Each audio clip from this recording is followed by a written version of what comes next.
Un geste de mon demi-frère dans la cuisine a détruit l'équilibre fragile de notre famille. Comme si un simple effleurement pouvait faire s'effondrer un château de cartes patiemment construit. Ce soir-là, sous les lumières tamisées de notre appartement parisien, Amaury m'a regardé avec des yeux que je n'avais jamais vus. Des yeux qui trahissaient un secret trop lourd pour être gardé plus longtemps. Et j'ai su instantanément que notre lien fraternel n'était qu'une illusion masquant un amour interdit. Comment aurais-je pu imaginer que ce contact innocent, cette main sur mon épaule, allait déclencher une tempête de sentiments refoulés, me forçant à affronter ma propre identité dans un monde où l'amour entre deux hommes reste encore, pour certains, un scandale impardonnable? Je m'appelle Louis.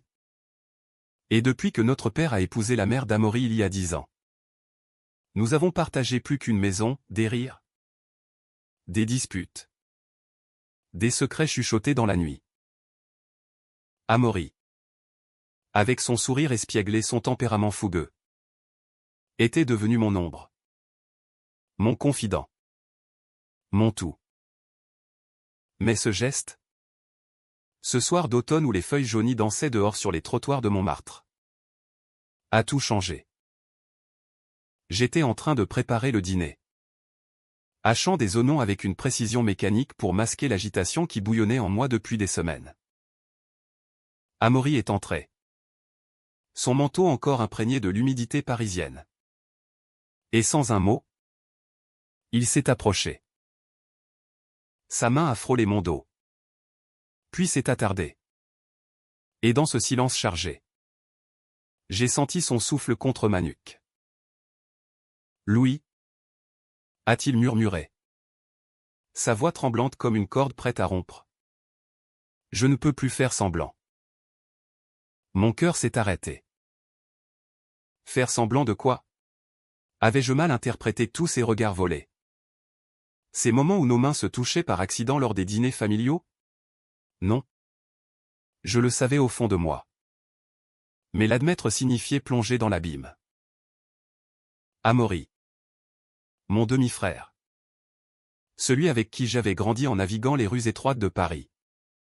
En débattant de philosophie autour d'un café au lait. M'avouer un amour qui défiait les normes.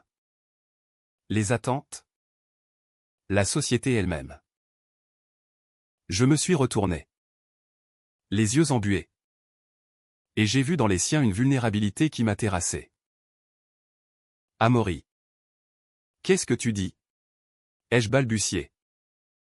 Mais intérieurement, une voix hurlait, enfin.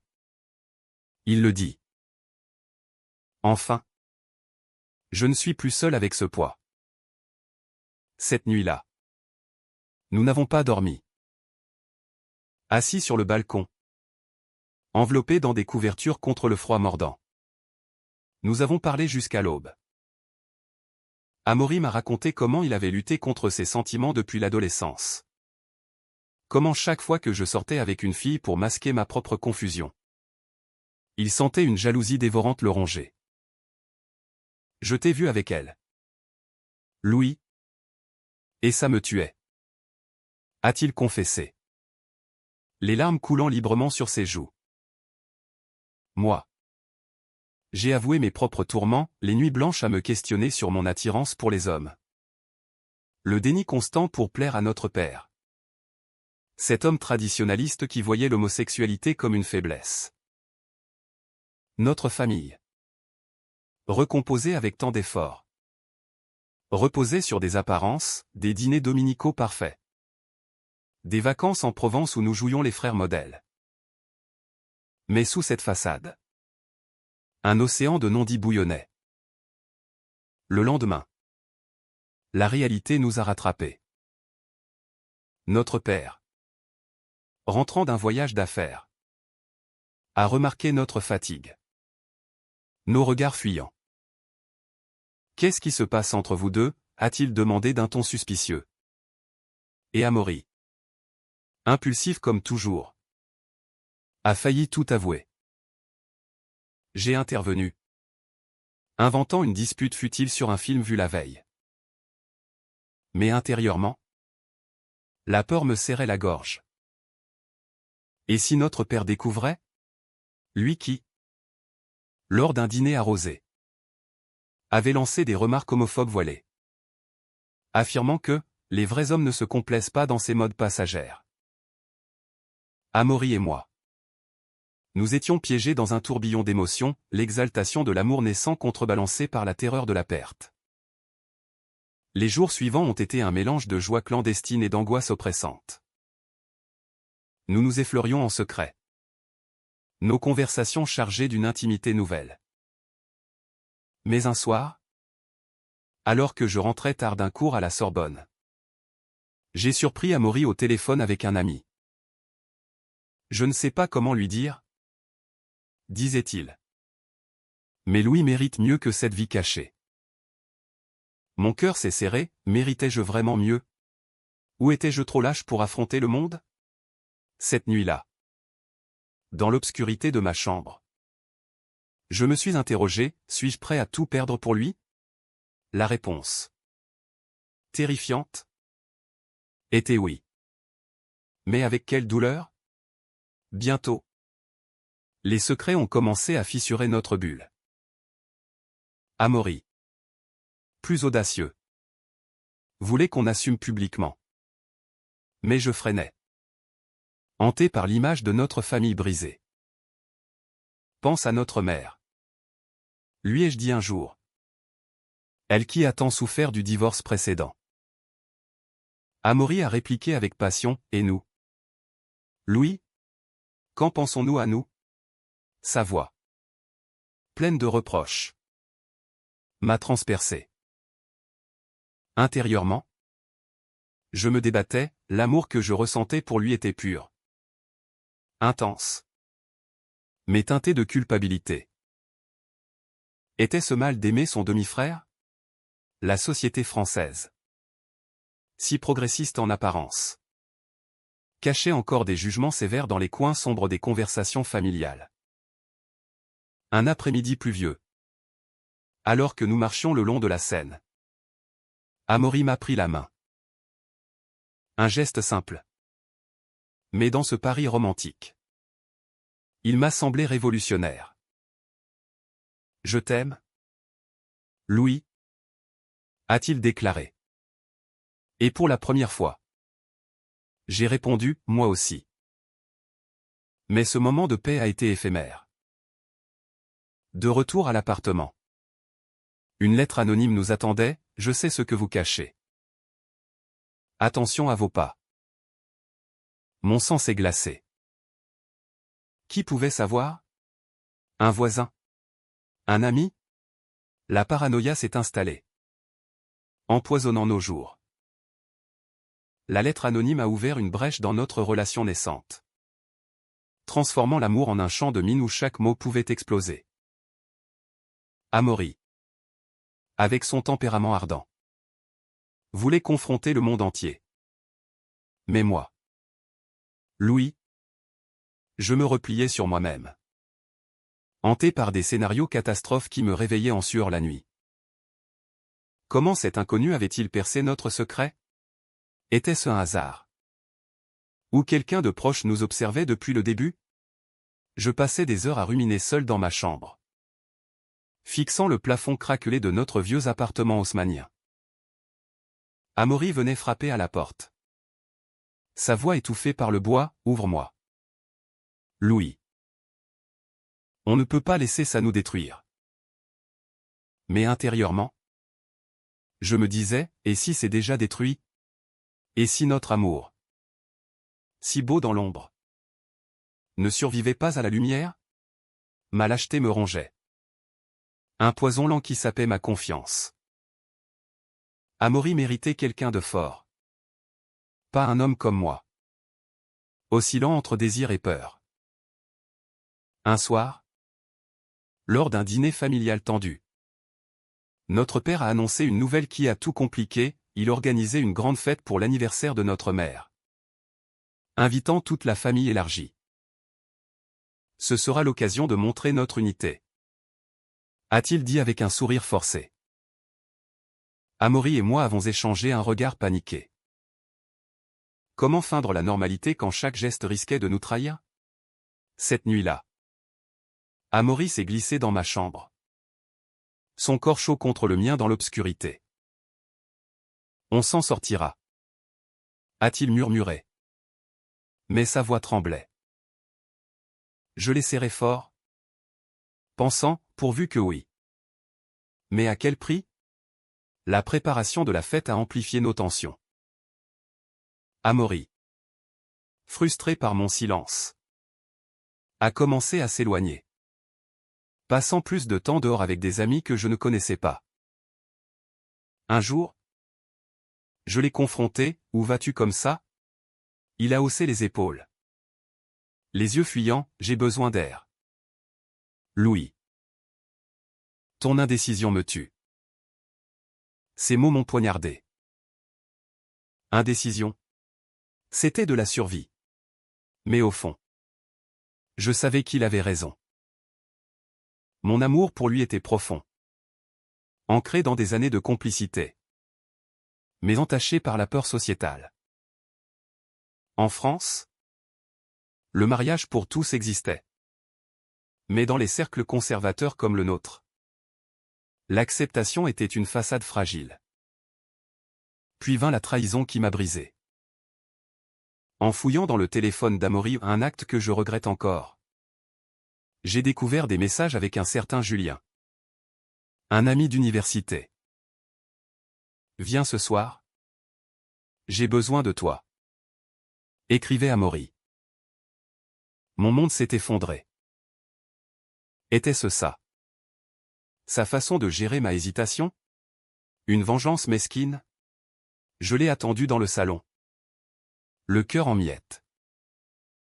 Quand il est rentré, je l'ai assailli, « Qui est Julien ?» Amaury a blêmi. Puis explosé, « C'est un ami. » Louis. Juste un ami pour parler. Parce que toi, tu refuses de le faire. Mais les doutes m'assaillaient, et si c'était plus?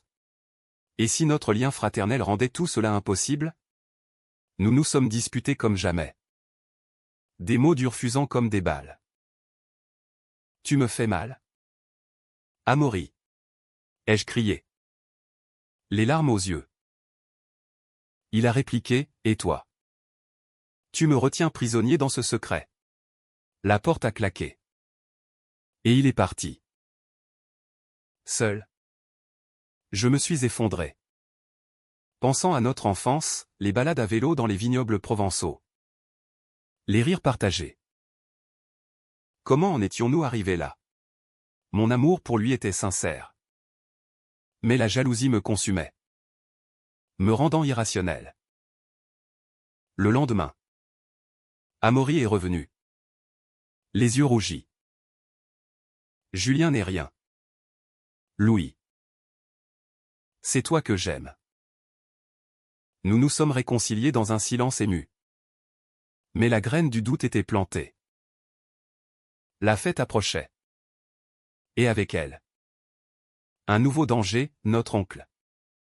Un homme rigide aux opinions tranchées. Serait présent. Il sentira quelque chose. Ai-je confié à Amaury? Il a serré ma main, alors? Assumons. Mais j'hésitais encore. Terrifié par les conséquences. Lors de la fête? Dans un restaurant chic du Marais. L'atmosphère était électrique. Rire forcé. Toast hypocrite. Amaury, élégant dans son costume, me jetait des regards intenses. Puis, catastrophe, l'oncle a lancé une blague homophobe sur un couple gay vu à la télé. La table a ri poliment. Mais Amaury a pâli. C'est dégoûtant. A-t-il murmuré. Je l'ai supplié du regard, pas maintenant. Mais intérieurement, je bouillonnais, pourquoi devrions-nous nous taire? La soirée a dégénéré quant à Amaury. Ivre de vin et de frustration, m'a entraîné dans un coin. Je n'en peux plus. Louis. Disons-leur. J'ai refusé. Paniqué. Il m'a regardé avec un mélange de douleur et de rage. Tu as honte de nous? Ces mots m'ont transpercé. Je suis parti en courant, laissant la fête derrière moi. Dehors, sous la pluie parisienne, je me suis interrogé, suis-je un lâche? Ou simplement réaliste? Après la fête, notre relation a sombré dans un chaos émotionnel, où chaque jour apportait une nouvelle couche de douleur et de confusion. Amaury m'évitait. Ses silences plus éloquents que des cris. Et moi, Louis, je me noyais dans un océan de regrets, me demandant si j'avais tout gâché par peur. La lettre anonyme, oubliée dans la tourmente, ressurgit un matin sous forme d'un appel téléphonique, une voix inconnue menaçant de tout révéler à notre père si nous ne cessions pas. La panique m'envahit. Qui était cet ennemi invisible? Un voisin jaloux? Ou pire, quelqu'un de la famille? Amaury. Quand je lui en parlais, explosa, c'est parce que tu refuses d'assumer. Si on était ouvert, personne ne pourrait nous faire chanter. Ces accusations me blessaient profondément. Intérieurement, je me débattais, il a raison. Mais la peur me paralyse. Notre amour, si pur au début, se teignait maintenant de ressentiment. Nous décidâmes de traquer l'expéditeur. Amaury, plus déterminé, contacta un ami informaticien pour tracer l'appel. Pendant ce temps, je fouillais nos souvenirs, qui avait pu nous voir? Un soir, dans un café de Saint-Germain-des-Prés. Amaury avoua, peut-être que c'est Julien. Il sait pour nous. Mon sang bouillit. Julien. Encore lui? Tu lui as dit, ai-je hurlé. Amaury baissa les yeux, j'avais besoin de confier. Trahison. Ce mot résonnait en moi comme un glas. Comment avait-il pu partager notre secret avec un étranger? La dispute qui suivit fut violente en mots. Tu m'as trahi. Amaury. Criai-je, les larmes coulant. Il répliqua, et toi? Tu me trahis chaque jour en me cachant. Nous nous séparâmes en ennemis. Le cœur en lambeaux. Seul, je marchais des heures le long des quais, pensant à notre première rencontre, Amaury. Adolescent rebelle. M'accueillant avec un sourire qui avait illuminé ma vie. Comment cet amour avait-il viré au cauchemar? Bientôt.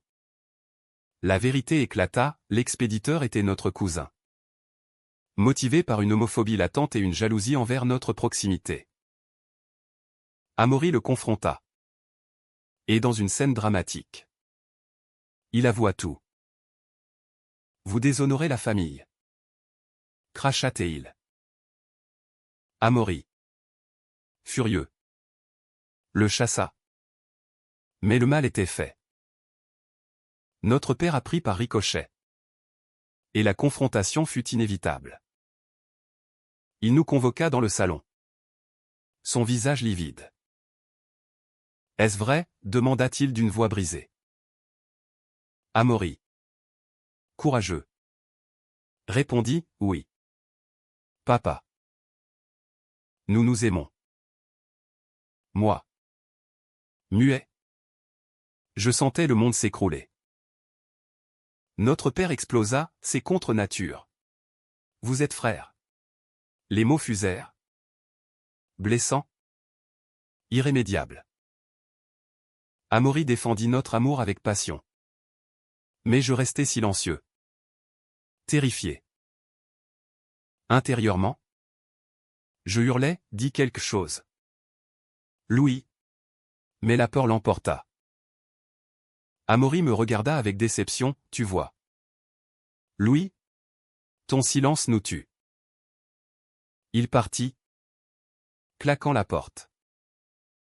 Notre père, en larmes, me supplia, dis-moi que ce n'est pas vrai. Je mentis, ce n'est rien. Papa. Mais au fond, je me haïssais. Comment avais-je pu renier notre amour? Les jours suivants furent un enfer. Amaury disparut, ne répondant plus à mes appels. Je le cherchais partout, dans les bars gays du Marais. Les parcs où nous nous promenions.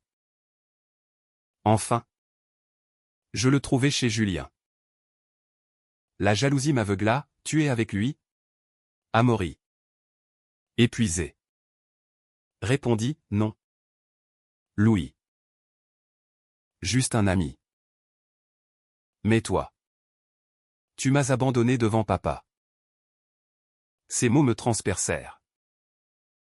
Nous pleurâmes ensemble, reconnaissant nos erreurs.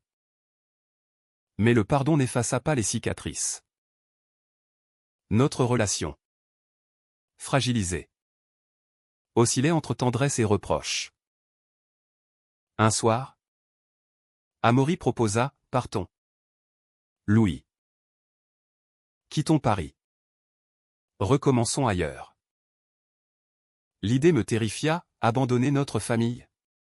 Mais intérieurement, je savais que c'était peut-être la seule issue. La proposition d'Amaury de partir a suspendu le temps, me forçant à affronter mes démons les plus profonds. Ceux qui me retenaient enchaîné à une vie de mensonges. Louis que j'étais. Oscillant entre l'amour absolu et la terreur paralysante. Je passais des nuits entières à peser le pour et le contre. Imaginant un avenir loin de tout. Mais hanté par le vide que laisserait notre famille brisée. Amaury. Patient mais usé. Me pressait, choisis-nous.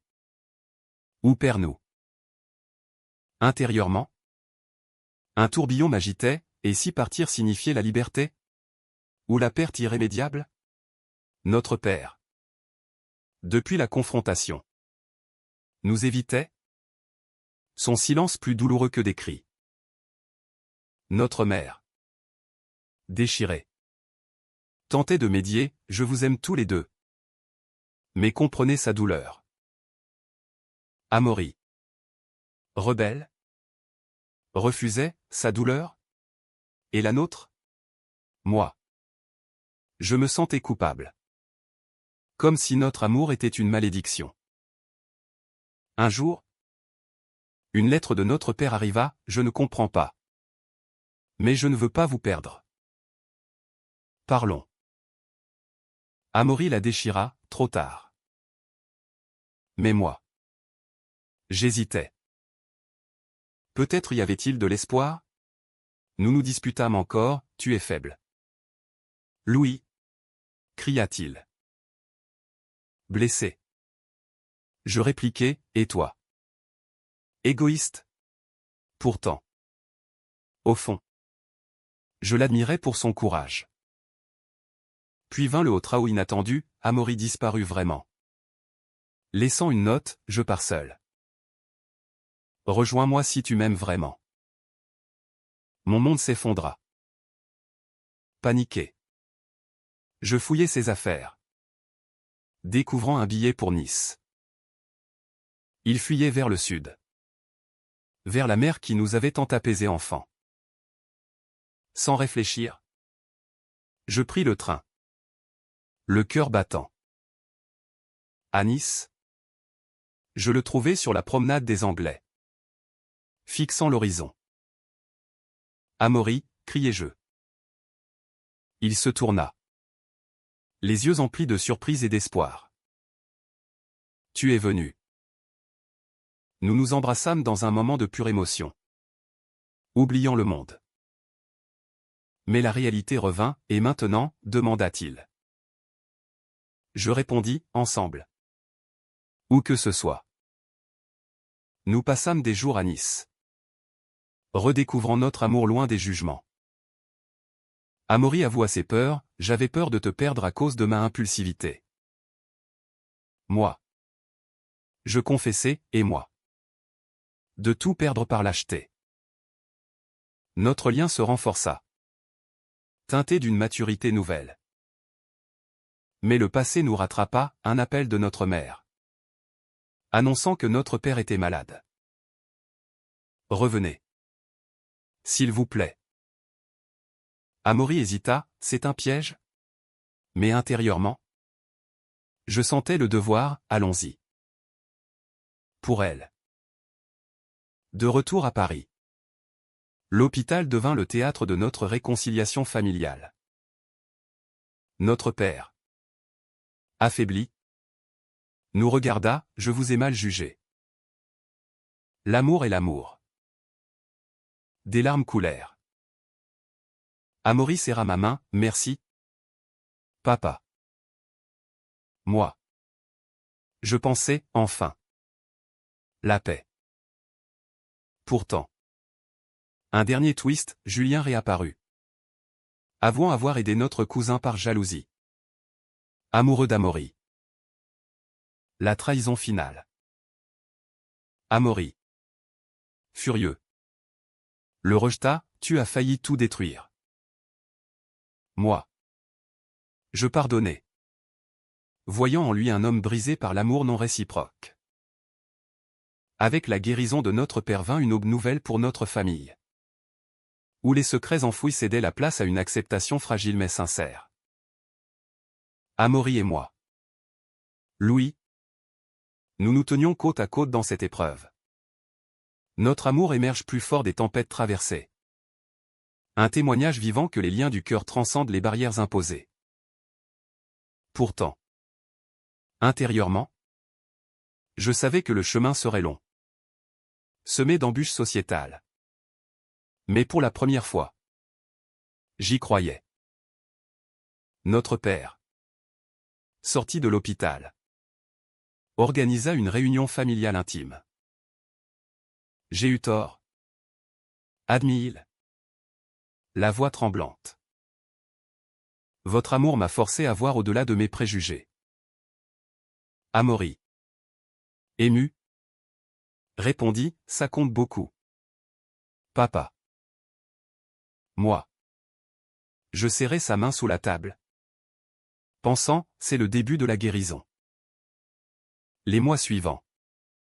Nous naviguâmes les eaux troubles de l'acceptation publique. À Paris. Où l'amour gai est célébré dans certains quartiers mais jugé dans d'autres. Nous affrontâmes des regards. Des murmures. Amaury. Protecteur.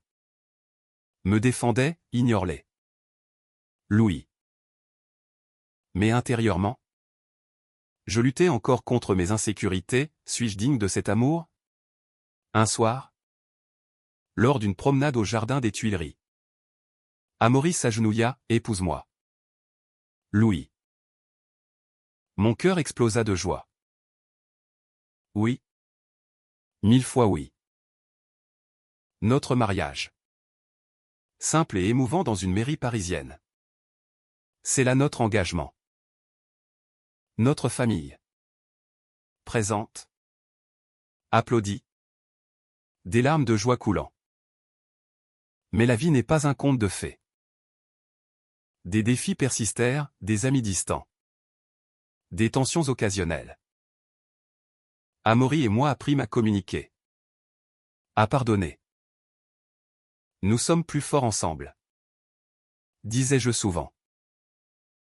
Il souriait, toujours. Aujourd'hui. Des années plus tard. Nous vivons en Provence. Dans une maison entourée de vignes. Où notre amour s'épanouit librement. Les cicatrices du passé nous rappellent notre résilience. J'ai appris que l'amour vrai exige du courage. Et Amaury m'a enseigné à l'embrasser pleinement. En repensant à ce geste dans la cuisine. Je souris, ce qui a détruit l'ancien équilibre en a construit un nouveau. Plus authentique. Notre histoire. Riche en drame et en émotions. Est un hymne à l'humanité, aimer sans peur. Pardonner avec grâce. Et dans ce monde? C'est suffisant.